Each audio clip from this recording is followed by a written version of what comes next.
સ્પર્શ કરો છો ત્યારે તમને સુખ થાય છે. જેના શરીરમાં મળમૂત્ર છે, ભગવાનના શ્રીઅંગમાં મળ નથી, મૂત્ર નથી, ભગવાનને જે સ્પર્શ કરે એને કેવો આનંદ થતો છે. ઇન્દ્રિયોનો જયારે બ્રહ્મ સંબંધ થાય છે ત્યારે આનંદ પ્રગટ થાય છે. અલૌકિક આનંદ આપવા માટે જ ભગવાન લીલા કરે છે. આપના દર્શનથી મારી આંખ સફળ થઈ. કરદમ ઋષિ ભગવાનના દર્શન કરે છે. ભગવાન કરદમ ઋષિને જુએ છે. ચાર આંખ જયારે એક થાય છે ત્યારે દર્શનનો આનંદ મળે છે. ભગવાનની નજર પડી છે. કરદમ ઋષિનું શરીર અતિશય દુર્બલ થયું છે. શરીરમાં કેવલ હાડકાઓ જ રહ્યા છે. બહુ દુઃખ સહન કર્યું છે. મારા માટે કરદમ ઋષિએ બહુ દુઃખ સહન કર્યું. પ્રભુએ તે જોયું. ભગવાનનું હૃદય ભરાયું. આંખમાંથી પ્રેમાશ્રુ નીકળ્યા. ન્યપતન અશ્રુ બિંદવઃ. ભગવાનના આંખમાંથી પ્રેમાશ્રુ નીકળે છે. મારા માટે એને બહુ દુઃખ સહન કર્યું. તેનું થયું સરોવર. એને બિંદુ સરોવર કહે છે. સિદ્ધપુરની જાત્રા જે વૈષ્ણવોએ કરી હોય એમને ખબર છે. સિદ્ધપુરમાં બિંદુ સરોવરમાં સ્નાન કર્યા પછી માનું શ્રાદ્ધ કરવાનું હોય. આપણા ભારતમાં પ્રધાન 4 સરોવર છે. દક્ષિણ ભારતમાં પંપા સરોવર છે. શબરીમાં ત્યાં રહેતા હતા. શબરીમાં જીવનમાં રામને શોધે છે. રામ મારા ઘેર આવે. એક દિવસ રામ શોધતા એ શબરીમાના ઘેર આવ્યા. મોટા મોટા ઋષિઓ રામચંદ્રજીને કહેતા હતા મારા આશ્રમમાં પધારો, આ બાજુ મારો આશ્રમ છે. રામ બધાને પૂછે શબરીમાં ક્યારે છે? મારે શબરીમાના ઘેર જવું છે. શબરીમાં આખું જીવન રામને શોધે છે. આજ રામ શોધતા શોધતા આવ્યા છે. પંપા સરોવરમાં શબરીમાં પર્ણકુટીમાં રહેતા હતા. દક્ષિણ ભારતમાં પંપા સરોવર છે. કચ્છ પ્રાંતમાં નારાયણ સરોવર છે, જ્યાં ભગવાન નારાયણ પ્રગટ થયા છે. વ્રજ 84 ની પરિક્રમા જે વૈષ્ણવોએ કરી છે એમને ખબર છે વ્રજમાં અનેક સરોવર છે. કુસુમ સરોવર આવે છે, ચંદ્ર સરોવર આવે છે. વ્રજમાં મુખ્ય પ્રેમ સરોવર છે, જ્યાં શ્રી રાધા કૃષ્ણનું પ્રથમ મિલન થયું છે. શ્રી રાધાજી 3 વર્ષના હતા. શ્રી કૃષ્ણ 5 વર્ષના છે. સંતા કુકડીની રમત રમતા. શ્રી કૃષ્ણ નિકુંજમાં સંતાયા છે. સખીઓથી વિખૂટા પડેલા શ્રી રાધાજી જે નિકુંજમાં શ્રી કૃષ્ણ સંતાયા હતા ત્યાં આવ્યા છે. શ્રી રાધાજી શ્રી કૃષ્ણના દર્શન કરે છે. શ્રી કૃષ્ણ રાધાજીના દર્શન કરે છે. પ્રથમ દર્શનમાં એવો પ્રેમ થયો છે. પ્રેમ જયારે અતિશય વધે ત્યારે આંખમાંથી બહાર આવે છે. વ્રજમાં પ્રેમ સરોવર છે, જ્યાં રાધા કૃષ્ણનું પ્રથમ મધુર મિલન થયું. ઉત્તર ભારતમાં માનસ સરોવર છે, જ્યાં જીવ શિવનું મિલન થાય છે. આ બિંદુ સરોવરની કથા ચાલે છે. ન્યપતન અશ્રુ બિંદવઃ. મારા માટે કરદમ ઋષિએ બહુ દુઃખ સહન કર્યું છે. કરદમ ઋષિ વારંવાર વંદન કરે છે. તમારા દર્શન કર્યા પછી જે તમારી પાસે સંસારનું સુખ માંગે છે એ અજ્ઞાની જીવ. સંસારનું સુખ તો પશુ પક્ષીઓને પણ મળે છે. માનવ જે સુખ ભોગવે છે એવું જ પશુ પણ ભોગવે છે. નિરયે પિયે સ્યુઃ. ભગવાન પાસે લૌકિક સુખ માંગશો નહીં. જે ભગવાન પાસે લૌકિક સુખ માંગે છે એ ભગવાનના સ્વરૂપને બરાબર જાણતો જ નથી. જે ભગવાન પાસે લૌકિક સુખ માંગે છે એને ભગવાનના સ્વભાવનું જ્ઞાન નથી. ભગવાન અલૌકિક આનંદ આપે છે. હું એવું બોલું છું પણ હું શું કરું? મારા પિતાજીએ મને એવી આજ્ઞા કરી કે તું લગ્ન કર. લગ્ન કરવાની ઈચ્છાથી મેં આ તપશ્ચર્યા કરી. મારે લગ્ન કરવું છે. લગ્ન કરવાની તો ઈચ્છા છે, ઘરમાં હું કોઈ સ્ત્રીનો સંગ માંગતો નથી, ઘરમાં મને સત્સંગ મળે એવી કૃપા. આપણા ઋષિઓએ સ્ત્રીને ભક્તિનું સાધન માન્યું છે. સ્ત્રી ભોગનું સાધન નથી, સ્ત્રી એ કામ પત્ની નથી, સ્ત્રી એ ધર્મ પત્ની છે. કન્યાદાનનો જયારે સંકલ્પ થાય છે ત્યારે કન્યાનો પિતા જમૈરાજને સાવધાન કરે છે, વિલાસી જીવન ગાળવા માટે, અતિ સુખ ભોગવવા માટે મારી કન્યા હું તને આપતો નથી, ધર્મનું પાલન કરવા માટે આ કન્યા. સ્ત્રી કામ પત્ની નથી, સ્ત્રી ધર્મ પત્ની છે.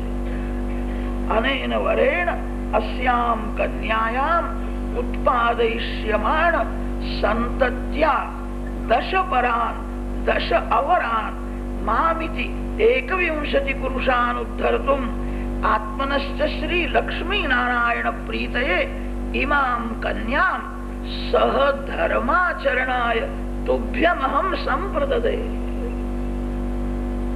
કન્યાનો પિતા કન્યાદાન કરે છે અને ત્યારે જમૈરાજને સાવધાન કરે છે, આ તારી ધર્મ પત્ની છે. એકલો પુરુષ ધર્મનું પાલન કરી શકતો નથી, એકલી સ્ત્રી પણ ધર્મનું પાલન કરી શકતી નથી. સ્ત્રીને પુરુષની બહુ જરૂર છે, પુરુષને સ્ત્રીની જરૂર છે. આપણા શાસ્ત્રોમાં એવું વર્ણન છે, સ્ત્રી હૃદય સ્નેહ પ્રધાન હોય છે. સ્નેહ પ્રધાન હૃદય હોવાથી સ્ત્રી હૃદયમાં સેવા કરવાની ભાવના હોય છે. પુરુષના હૃદયમાં સ્નેહ ઓછો હોય છે. બાળકને માં જ મોટો કરી શકે, બાપ ભલે પૈસા આપે પણ બાપ બાળકને મોટો કરી શકે. માના હૃદયમાં સ્નેહ છે. સ્ત્રી હૃદય સ્નેહ પ્રધાન છે.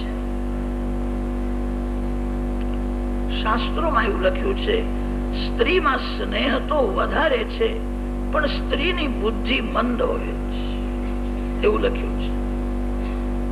સ્ત્રી અલ્પ બુદ્ધિ છે, મંદ બુદ્ધિ છે. સ્નેહ કરવા લાયક કોણ છે એ સ્ત્રી હૃદય બરાબર પરીક્ષા કરી શકે નહીં. સ્નેહ પ્રધાન હોવાથી સ્ત્રી હૃદય થોડું ભોળું હોય. સ્નેહ કરવા લાયક કોણ છે, કોની સેવા કરવી જોઈએ, કેટલું સમર્પણ કરવું જોઈએ એ સ્ત્રી સમજી શકે નહીં. સ્ત્રીની બુદ્ધિ મંદ છે, સ્ત્રીમાં સ્નેહ વધારે છે. પુરુષમાં સ્નેહ તો ઓછો છે પણ પુરુષની બુદ્ધિ તીવ્ર હોય છે. પુરુષ બરાબર પરીક્ષા કરી શકે, સ્ત્રી બરાબર પરીક્ષા કરી શકે. સ્ત્રીને પુરુષની જરૂર છે. પુરુષની બુદ્ધિ તો તીવ્ર છે પણ પુરુષમાં સ્નેહ બહુ ઓછો છે. સ્ત્રીનો સ્નેહ અને પુરુષની બુદ્ધિ બે જયારે એક થાય ત્યારે ભક્તિ પ્રગટ થાય. સ્ત્રીને પુરુષની જરૂર છે, પુરુષને સ્ત્રીની જરૂર છે. મને લગ્ન કરવાની તો ઈચ્છા છે, હું કામ પત્ની માંગતો નથી, હું ધર્મ પત્ની માંગુ છું, જે મને ભક્તિમાં સાથ આપે, જે મને પ્રેમથી સમજાવીને પાપ કરતા અટકાવે. એવી કોઈ લાયક કન્યા સાથે મારું લગ્ન થાય. હું ઘરમાં જ સત્સંગ માંગુ છું, હું સ્ત્રીનો સંગ માંગતો નથી, ઘરમાં સત્સંગ માંગુ છું. મને ભક્તિમાં સાથ આપે એવી કોઈ લાયક કન્યા સાથે મારું લગ્ન થાય. પ્રભુએ સ્મિત હાસ્ય કર્યું અને કહ્યું, એવું જ થશે. મનુ મહારાજની કન્યા દેવહૂતિ બહુ સુશીલ છે, અતિ સુંદર છે, બહુ લાયક છે. એ દેવહૂતિ સાથે તમે લગ્ન કરો, તમારો ગૃહસ્થાશ્રમ જગતને આદર્શ રૂપ થશે. હું તમારા ઘેર પુત્ર રૂપે આવીશ. પ્રભુએ આજ્ઞા કરી છે, ભગવાન અંતર્ધાન થયા છે. મનુ મહારાજને કન્યા હવે મોટી થઈ છે, એનું લગ્ન કરવું છે, ચિંતા છે. મનુ મહારાજ એકવાર ચિંતામાં બેઠા હતા ત્યારે નારદજી ત્યાં આવ્યા છે. નારદજી કુશલ સમાચાર પૂછે છે, આજે ચિંતામાં કેમ બેઠા છો? શાની ચિંતા કરો છો? ગૃહસ્થાશ્રમમાં ગૃહસ્થને ભગવાનમાં વિશ્વાસ ન હોય, પ્રભુમાં પ્રેમ ન હોય તો ગૃહસ્થનું ઘણું ખરું જીવન ચિંતામાં જ પૂરું થાય છે. ગૃહસ્થાશ્રમમાં એમ તો અનેક ચિંતાઓ હોય છે. પ્રધાન બે ચિંતા છે, સંપત્તિની ચિંતા અને સંતાનની ચિંતા. જે મળ્યું છે તે હાચવવાની ચિંતા છે, વધારે ભેગું કરવાની પણ ચિંતા છે. સંતાનની ચિંતા છે, પુત્રની ચિંતા બહુ થાય છે. છોકરો પરીક્ષામાં પાસ થાય એ માતા પિતાને ચિંતા થાય છે. પરીક્ષામાં પાસ થયા પછી એને નોકરી મળે, એનું લગ્ન થાય, એના ઘેર બાબો આવે, એની પણ ચિંતા માતા પિતાને થાય. જેને ભગવાનમાં વિશ્વાસ નથી એ ચિંતા બહુ કરે. અરે જે જીવ આવ્યો છે એ પોતાનું કર્મ લઈને આવ્યો છે. કર્મ અનુસાર એ સુખ દુઃખ ભોગવવાનો છે. તમારી ફરજ બજાવો, ચિંતા ન કરો. ચિંતા કરવાથી લાભ નથી, નુકસાન બહુ થાય છે. શક્તિનો વિનાશ થાય છે, મન બગડે છે. કન્યાઓની બહુ ચિંતા થાય છે. કન્યાને સારું ઘર મળે, સુખી થાય. મનુ મહારાજે કહ્યું છે કે કન્યા મોટી થઈ છે અને એના લગ્નની ચિંતા છે. નારદજી કન્યાના હાથની રેખાઓ જુએ છે અને તે રેખાઓને જોતા નારદજી સમજી ગયા છે આ રાજાની કન્યા છે. એનો યોગ એવો છે, આ કોઈ રાજાની રાણી નહીં થાય. આ કોઈ મહાન જ્ઞાની ઋષિની પત્ની થશે. એનો એવો યોગ છે. આનો દીકરો મહાન જ્ઞાની થશે, આની કીર્તિ જગતમાં રહેશે, પણ આ કોઈ રાજાની રાણી નહીં થાય. મનુ મહારાજ બોલ્યા છે, આપ કહો છો એ બરાબર છે. એનો જન્મ રાજમહેલમાં થયો છે, પણ એને આ રાજમહેલનું વિલાસી જીવન જરાય ગમતું નથી. કોઈ દૈવી જીવ લાગે છે. સવારે બહુ વહેલી ઉઠે છે, સ્નાન કરે છે, ધ્યાન કરે છે, પૂજા કરે છે, એક વાર બહુ સાદું ભોજન કરે છે. આ રાજકન્યા છે, પણ એને વિલાસી જીવનની ઘૃણા છે. એ તો એવું બોલે છે, કોઈ જ્ઞાની ભગવત ભક્ત પતિ મળે તો જ લગ્ન કરું, કોઈ કામી રાજા સાથે મારે લગ્ન કરવું જ નથી. આવું બોલે છે. આ રાજકન્યા છે, કોઈ જ્ઞાની ભગવત ભક્ત એની સાથે લગ્ન કેવી રીતે કરે?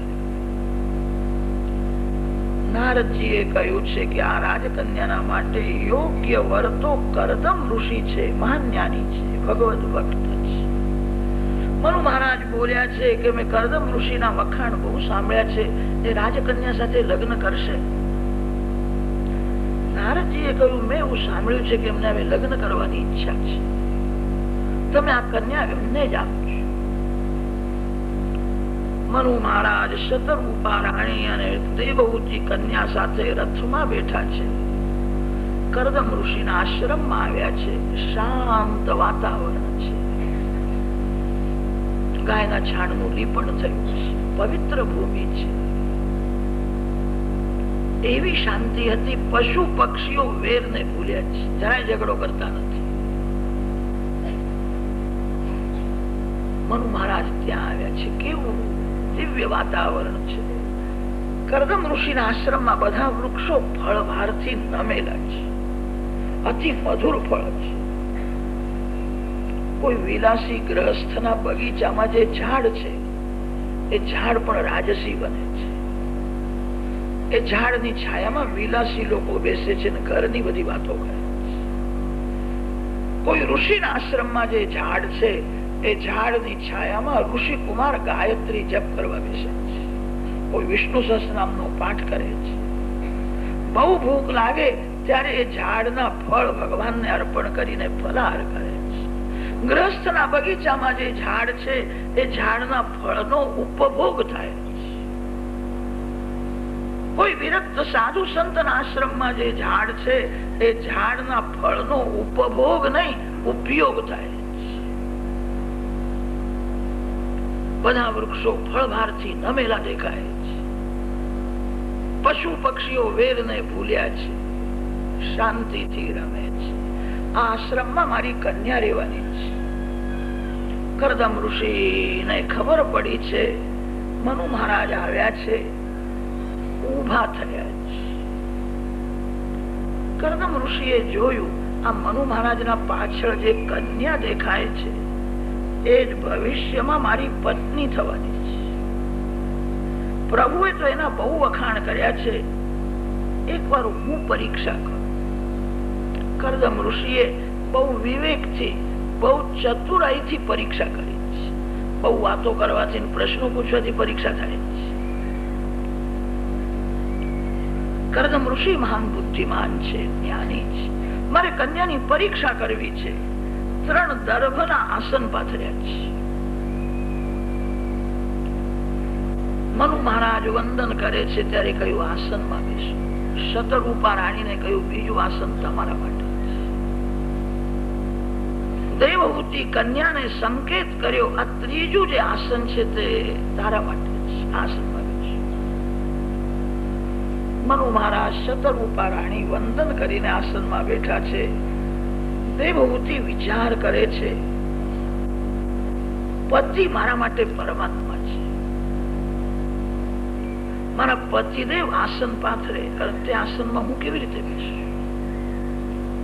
જૂના જમાનાની છે તેથી આવો વિચાર કરે છે. આજકાલ તો ધણીને હુકમ કરવા લાગે છે. કેટલીક માતાઓ તો ધણીને નોકર જેવા જ સમજે છે. જે સ્ત્રીને પતિમાં પરમાત્માના દર્શન થતા નથી એને કોઈ મંદિરમાં ભગવાન દેખાશે. પત્ની પતિમાં નારાયણના દર્શન કરે અને પતિ પત્નીમાં લક્ષ્મીના દર્શન કરે. પત્નીના ભાગ્યથી ઘરમાં સંપત્તિ આવે છે. પત્નીના પુણ્યથી પતિ સુખી થાય છે. પતિ પત્નીમાં લક્ષ્મીની ભાવના કરે અને પત્ની પતિમાં નારાયણની ભાવના કરે. ઘર વૈકુંઠ જેવું થશે. ઘરના એક એક જીવમાં ભગવાનની ભાવના રાખો. ભગવત ભાવથી જુઓ. મારા પતિદેવ મને આસન આપે છે, એ આસનમાં હું બેસું એ યોગ્ય નથી, મને પાપ લાગશે. આસનમાં હું ન બેસું તો કદાચ એમને ખોટું લાગશે. મેં પ્રેમથી આસન આપ્યું હતું પણ કન્યાએ મેં આપેલું આસનનો સ્વીકાર કર્યો નહીં. ન બેસવું એ ખોટું છે અને આસનમાં બેસું છું એ પણ યોગ્ય નથી. હવે હું શું કરું? દેવહૂતિ બહુ ભણેલી નથી, સ્ત્રી ધર્મને બરાબર જાણે છે, બુદ્ધિશાળી છે. યુક્તિ કરી છે. જમણો હાથ તે આસનમાં રાખ્યો અને ધરતીમાં બેઠી છે. જમણો હાથ આસનમાં રાખીને બતાવ્યું આપે જે આસન આપ્યું છે એનો મેં સ્વીકાર કર્યો છે. આપ મારા ભગવાન છો, હું તો ધરતીમાં બેઠી છું, હું આપની દાસી છું. જમણો હાથ આસનમાં રાખીને ધરતીમાં બેઠા છે. કરદમ ઋષિએ તે જોયું. પરીક્ષામાં પાસ છે, વાંધો આવે એમ નથી. પરીક્ષા થઈ ગઈ. મનુ મહારાજને કુશળ સમાચાર પૂછે છે. મનુ મહારાજે કહ્યું આપના આશીર્વાદથી બધું કુશળ છે, ખાસ એક કામના માટે હું આવ્યો છું. કન્યાદાન કરવાની ઈચ્છા છે. આ કન્યાદાનનો આપ સ્વીકાર કરો. સંત હૃદય સરળ હોય છે. સંત કોઈ દિવસ કપટ કરે નહીં. કપટ કરે સંત નહીં. જે કપટ કરે છે એનું હૃદય વાંકું થઈ જાય છે. જે જુઠ્ઠું બોલે છે એનું હૃદય વાંકું થઈ જાય છે. જે નિંદા કરે છે એનું હૃદય વાંકું થાય છે. જેનું હૃદય સરળ છે એ જ સાધુ છે. હૃદયના સરળ બનો, કપટ ન કરો. મહાન જ્ઞાની કરદમ ઋષિ છે, મહાન ભગવત ભક્ત કરદમ ઋષિ છે. જરા પણ કપટ કર્યું નહીં. જે મનમાં હતું તે જ બોલે છે. મને લગ્ન કરવાની ઈચ્છા છે. બાળમ ઉદ્વોઢ કામોહમ અપ્રત્યાચ તવાત્મજા. મને લગ્ન કરવાની ઈચ્છા છે. મનુ મહારાજ બોલ્યા છે મને કન્યાદાન કરવાની ઈચ્છા છે. કરદમ ઋષિએ કહ્યું છે લગ્ન તો કરવું છે મારે સાવધાન થઈને લગ્ન કરવું છે. લગ્ન કરવું મહાન પુણ્ય છે. સાવધાન થઈને લગ્ન ન કરે તો ગ્રસ્તાશ્રમ બગડે. લગ્નના સમયે બ્રાહ્મણો બોલે છે વર કન્યા સાવધાન સાવધાન. જાણે છે લગ્ન થયા પછી આ બે જણા કાફલ થવાના છે. એમને સાવધાન કરે છે. હવે સાવધ રહેવાનું છે. મારે લગ્ન કરવું છે, સાવધાન થઈને લગ્ન. મનુ મહારાજ પૂછે છે સાવધાન થઈને લગ્ન કરવું છે એટલે આપણી શું ઈચ્છા છે? લગ્ન કામનો વિનાશ કરવા માટે હોય છે. વેદોમાં વર્ણન આવે છે જીવ અને ઈશ્વર બે સાથે જ રહે છે. ઈશ્વર જીવથી કઈ દૂર નથી. ઈશ્વર જીવને જુએ છે. આ જીવ ઈશ્વરને જોઈ શકતો નથી. બેના વચમાં એક પડદો છે.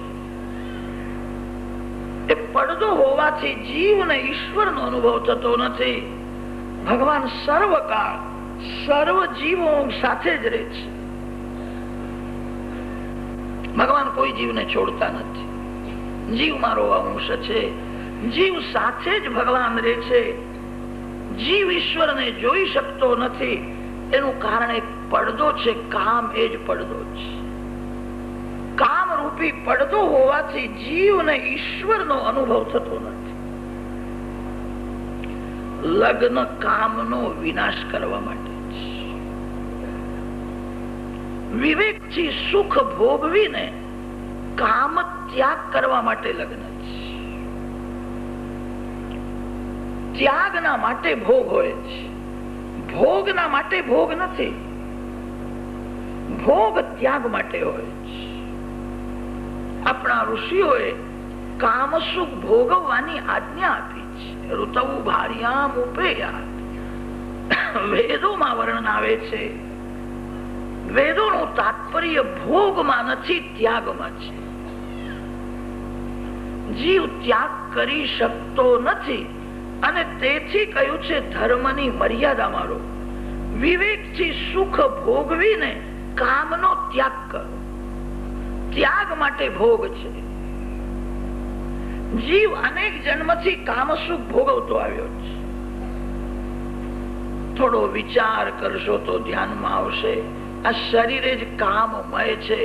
માતા પિતાના મનમાં કામ વાસના જાગૃત થઈ ત્યારે આ શરીરનો જન્મ થયો.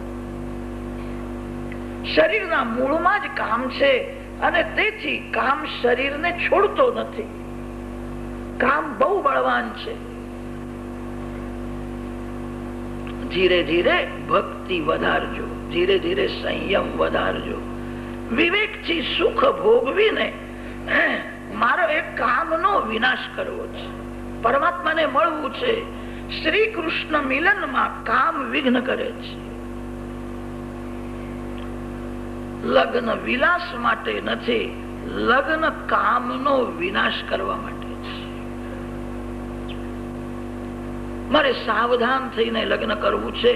મારી ઈચ્છા તો એવી છે એક બે બાળક થયા પછી પતિ પત્નીનો લૌકિક સંબંધ મારે રાખવો નથી.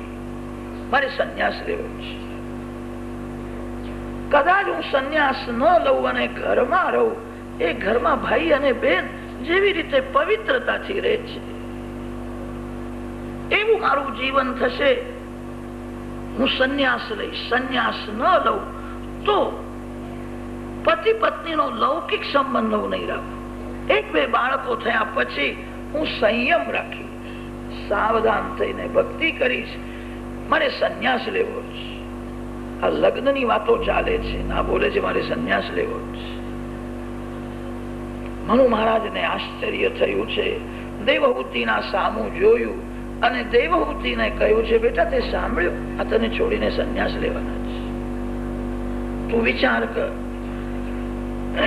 દેવહૂતિ બહુ રાજી થઈ. મારી એવી જ ઈચ્છા હતી કે કોઈ મહાન જ્ઞાની ભગવત ભક્ત પતિ મને મળે તો લગ્ન કરું. મારી એવી ઈચ્છા નથી મારા પતિ મારા આધીન રહે, મારામાં આશક બને.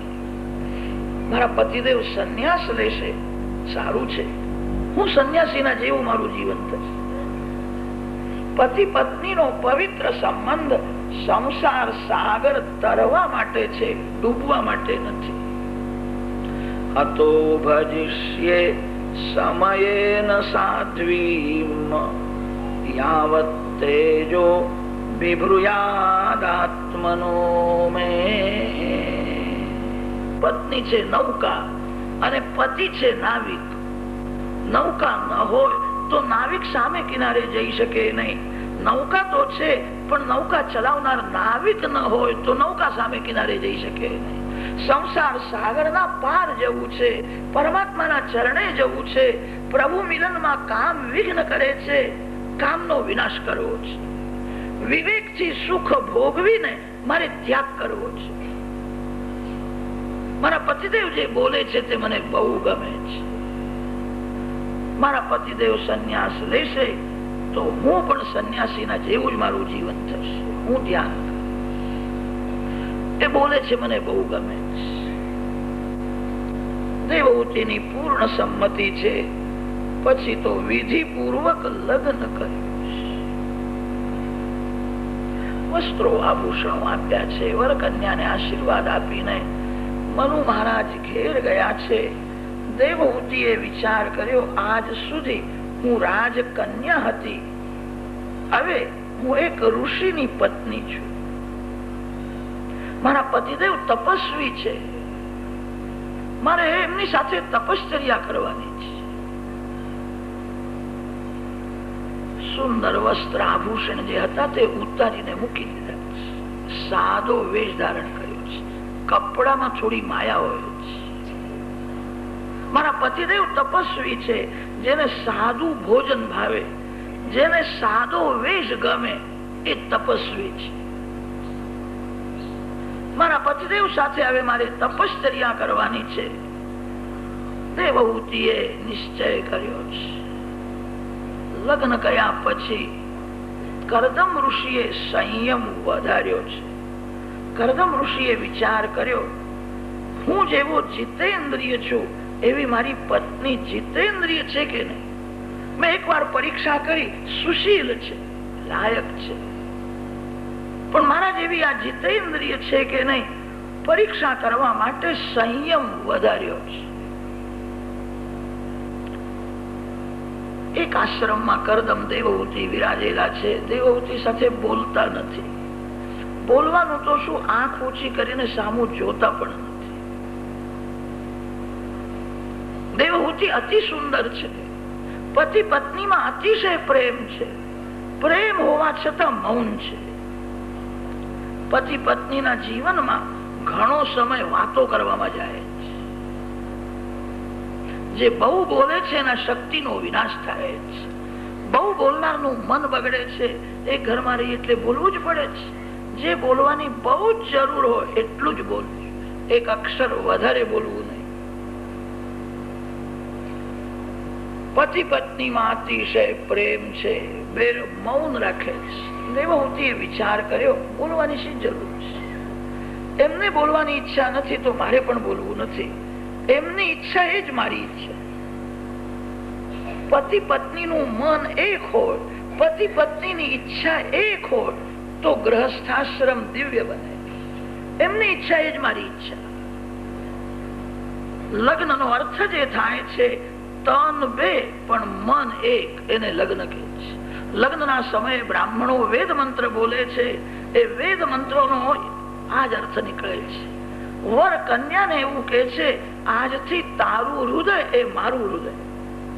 કન્યા વરને કે છે, તમારું મન એ મારું મન. મમ હૃદયે હૃદયંતે સંદધામિ.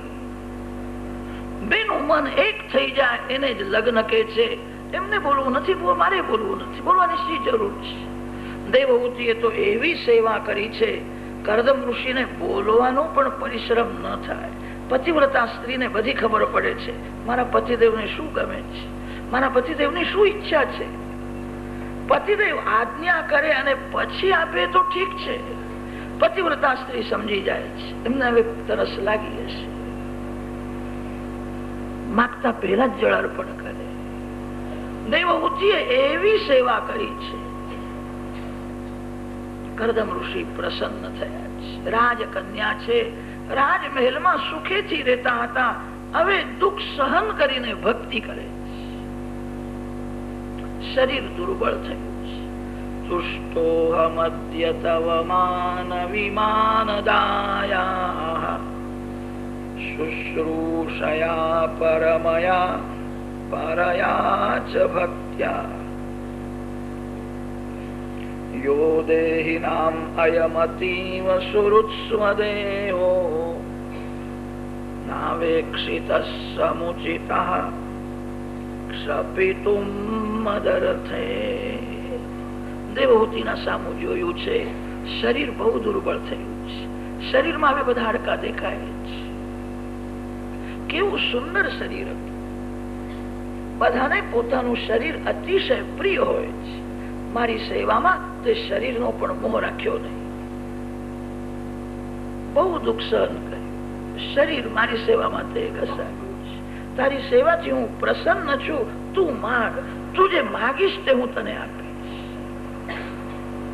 દેવહૂતિ હાથ જોડીને કહ્યું છે, આ જગતમાં મારા જેવી ભાગશાળી, મારા જેવી સુખી કોઈ સ્ત્રી નથી. હું બહુ ભાગશાળી છું.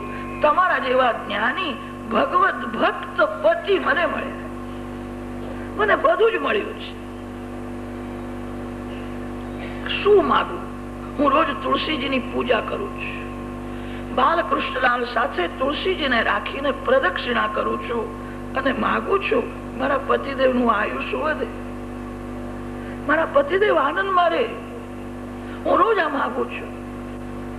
મારી એક જ ઈચ્છા છે, ભગવાનના ધામમાં પહેલી હું જઉં, મારા પાછળથી તમે આવો. બીજી કોઈ ઈચ્છા નથી. કરદમ ઋષિ પ્રસન્ન થયા છે. કેવું બોલે છે, દેવી તમે મહાન પતિવ્રતા છો, મારો હૃદયનો આશીર્વાદ છે, તારું સૌભાગ્ય અખંડ રહેશે. કે મારે બીજું કઈ માગવું નથી. કરદમ ઋષિએ કહ્યું છે, તારી ઈચ્છા નથી પણ મારી બહુ ઈચ્છા છે. તું કઈક માગે તે મારે આપવું છે. મારામાં એવી શક્તિ છે, બીજું જગત પણ હું ઉત્પન્ન કરી શકું. સંકોચ રાખીશ નહીં. બહુ આગ્રહ કર્યો ત્યારે દેવહૂતિએ કહ્યું છે, આપ એકવાર એવું બોલ્યા હતા કે એક છોકરો થયા પછી હું સંન્યાસ લઈશ. તમારી ઈચ્છા હોય તો મારા મનમાં થોડી ભાવના છે, એક બાળક. કરદમ ઋષિ સમજી ગયા છે. દેવહૂતિને કહ્યું છે, દેવી આ માનવ શરીર બહુ નાજુક છે, અતિ કોમળ છે. ભોગના પાછળ રોગ ઉભો છે. ભોગી એ જ રોગી થાય. હું તને એવું સુંદર શરીર આપીશ કે જે શરીરને કોઈ દિવસ રોગ થાય નહીં. તારું યૌવન કાયમ રહે એવું દિવ્ય સ્વરૂપ આપીશ. મારામાં એવી શક્તિ છે. કરદમ ઋષિએ આજ્ઞા કરી, સરસ્વતી ગંગામાં તમે સ્નાન કરીને આવો. દેવહૂતિ સ્નાન કરવા જાય છે. કરદમ ઋષિએ હાથમાં જળ લીધું.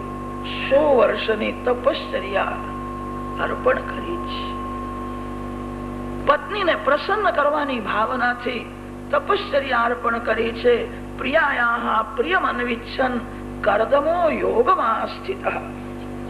અનેક દાસી ઉત્પન્ન થઈ છે. તે દાસી દેવહૂતિને વંદન કરે છે, સોનાના પાટલે બેસાડે છે. આ કરદમ ઋષિની તપશ્ચર્યા છે. દાસી દેવહૂતિને માંગલિક સ્નાન કરાવે છે અને જ્યાં સ્નાન કરાવ્યું કાયા બદલે છે. અતિ સુંદર સ્વરૂપની પ્રાપ્તિ થઈ છે. દાસી દેવહૂતિને શૃંગારે છે. કરદમ ઋષિએ સંકલ્પ કર્યો, કામદેવ જેવા રૂપાળા થયા છે. પોતાનું સ્વરૂપ બદલ્યું છે. અતિ સુંદર સ્વરૂપ ધારણ કર્યું છે. વિમાનમાં સર્વ સુખના સાધનો છે. દેવહૂતિ સાથે વિમાનમાં બેઠા છે. આ અધ્યાયમાં શૃંગારનું વર્ણન બહુ કર્યું છે. વ્યાસ મહર્ષિ શૃંગારનું વર્ણન ભલે કરે. સંસ્કૃત ભાષામાં શૃંગારનું વર્ણન ભલે થાય, પ્રાકૃત ભાષામાં વર્ણન કરવું નહીં. કથા બગડેલા મનને સુધારવા માટે હોય છે. શૃંગારનું બહુ વર્ણન કરવાથી, સાંભળવાથી મન બગડવાનો સંભવ હોય છે. સમર્થ સદગુરુ રામદાસ સ્વામીએ દાસબોધ ગ્રંથમાં કથા કેવી રીતે કરવી એના માટે એક અધ્યાય લખ્યો છે. કથા પૈસો કમાવાનું સાધન નથી, કથા મનોરંજન માટે નથી, કથા બગડેલા મનને સુધારવા માટે છે. વક્તા વિવેકથી કથા કરે, શાંત ભાવથી વક્તા કથા કરે. શાંત રસ મનને શુદ્ધ કરનારો છે. ક્વચિત વક્તા કરુણ રસમાં કથા કરે. કરુણ રસ સર્વ રસોનો રાજા છે. રાજા રોજ આવે નહીં, રાજા એકાદ દિવસ આવે છે. શાંત ભાવમાં વક્તા કથા કરે, ક્વચિત કરુણ રસમાં કથા કરે. શાંત અને કરુણ આ બે જ રસ બગડેલા મનને શુદ્ધ કરનારા છે. બીજા બધા રસ મનને બગાડનારા છે. કેટલાક લોકો તો એવું સમજે છે મહારાજ બહુ હસાવે અને હસે કે કથા બહુ સારી, આનંદ આવે છે. કથા હસવા માટે છે. કથા સાંભળ્યા પછી થોડુંક દુઃખ થવું જોઈએ. આજ સુધી મારું જીવન કેવું ગયું, પશુમાં ને મારામાં શો ફેર છે? મેં ભગવાનના માટે શું કર્યું? મારું જીવન વૃથા ગયું. કથા હસવા માટે નહીં, કથા સાંભળ્યા પછી થોડુંક દુઃખ થવું જોઈએ. મારું જીવન વ્યર્થ ગયું. શરત શતમ વ્યતીયાય કામ લાલસયોર્મન. હાસ્ય રસ મનને બગાડનાર છે. આપણા શાસ્ત્રોમાં એવું લખ્યું છે, જે બહુ હસે છે એ રડવાની તૈયારી કરે છે. જે બહુ હસે છે એનું મન બગડે છે. હાસ્ય રસ મનને બગાડનારો છે. શૃંગાર રસ મનને બગાડનારો છે. વીર રસ મનને બગાડનારો છે. મનને શુદ્ધ કરનાર શાંત રસ છે, કરુણ રસ છે. 100 વર્ષો સુધી વિહાર કર્યો છે. શરત શતમ વ્યતીયાય કામ લાલસયોર્મના. 100 વર્ષો સુધી વિમાનમાં વિરાજેલા છે. એમના ઘેર એક પણ દીકરો થયો નહીં, 9 કન્યાઓ થઈ. એક વાર કરદમ ઋષિમાં વૈરાગ જાગ્યો છે. આ વિલાસી જીવન સારું નથી. વિલાસી જીવનની ઘૃણા આવી ગઈ. વસ્ત્રો આભૂષણો ઉતારીને ફેંકી દીધા. લંગોટી પહેરી છે, ભસ્મ ધારણ કર્યું છે. હવે હું સંન્યાસ લઈશ. મેં તે તારા પિતાને કહ્યું હતું કે હું સંન્યાસ લેવા. દેવહૂતિ ઘબરાયા છે. અમને છોડીને હવે સંન્યાસ લેવાના છે. દેવહૂતિ પતિદેવને સમજાવે છે, મારી થોડી વાતો સાંભળો. કોઈ વખત વૈરાગનો આવેશ આવે છે. આવેશ આવે એ વૈરાગ ટકે નહીં. વૈરાગ જ્ઞાનપૂર્વક હોય. મારી વાતો સાંભળો. કરદમ ઋષિ આવેશમાં બોલ્યા છે, આજ સુધી તારી વાતો મેં બહુ સાંભળી, હવે તારું મારે કઈ સાંભળવું નથી. બધાને છોડીને સંન્યાસ લેવાનો છે. મેં તારા પિતાને કહ્યું હતું, હવે તારી વાત હું નહીં સાંભળું. દેવહૂતિ વંદન કરે, તમારું કલ્યાણ એ જ મારું કલ્યાણ છે.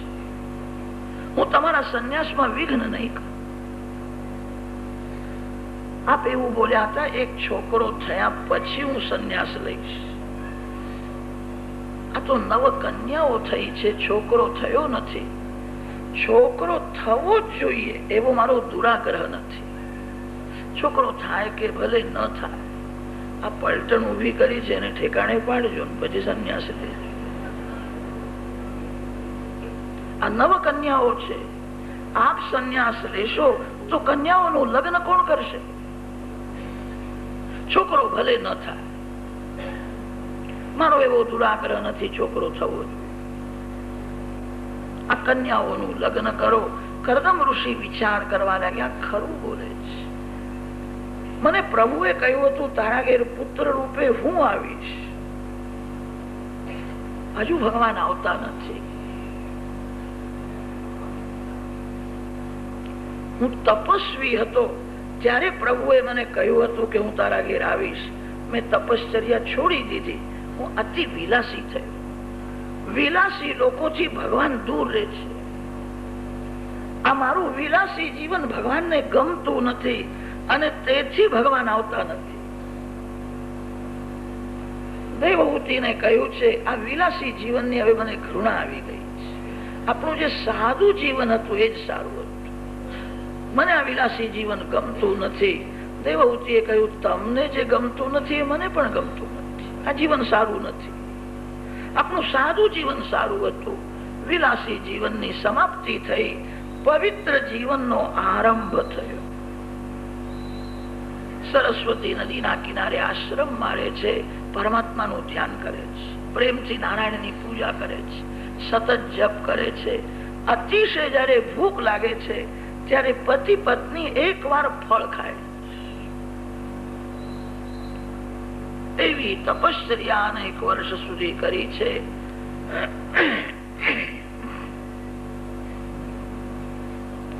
દેવહૂતિના પેટમાં ગર્ભ રહ્યો છે. મુખમાં તેજ દેખાય છે. મારા ભગવાન એના પેટમાં આવ્યા છે એવું લાગે છે. કર્દમ ઋષિ સમજી ગયા છે. 9 માસ પરિપૂર્ણ થયા છે. કપિલ મહામુનિના પ્રાગટ્યનો હવે સમય થયો છે. આજે સંતોને બહુ આનંદ થયો છે. તમે કોઈ વખત કુંભ મેળામાં ગયા હશો. પ્રયાગરાજમાં કુંભ મેળો થાય, હરદ્વારમાં કુંભ મેળો થાય, લાખો સાધુ સંત મહાત્મા આવે છે. નિરંજની અખાડો, નિર્વાણી અખાડો, નાગા સંતો પણ આવે છે. આ સંતોના અખાડામાં કપિલ દેવની પૂજા કરે છે. બધા વિરક્ત સાધુ સંન્યાસી મહાત્મા કપિલ મહામુનિને સદગુરુ માને છે. અમારા ગુરુદેવ આવવાના છે. અને તેથી સંતોને બહુ આનંદ થયો.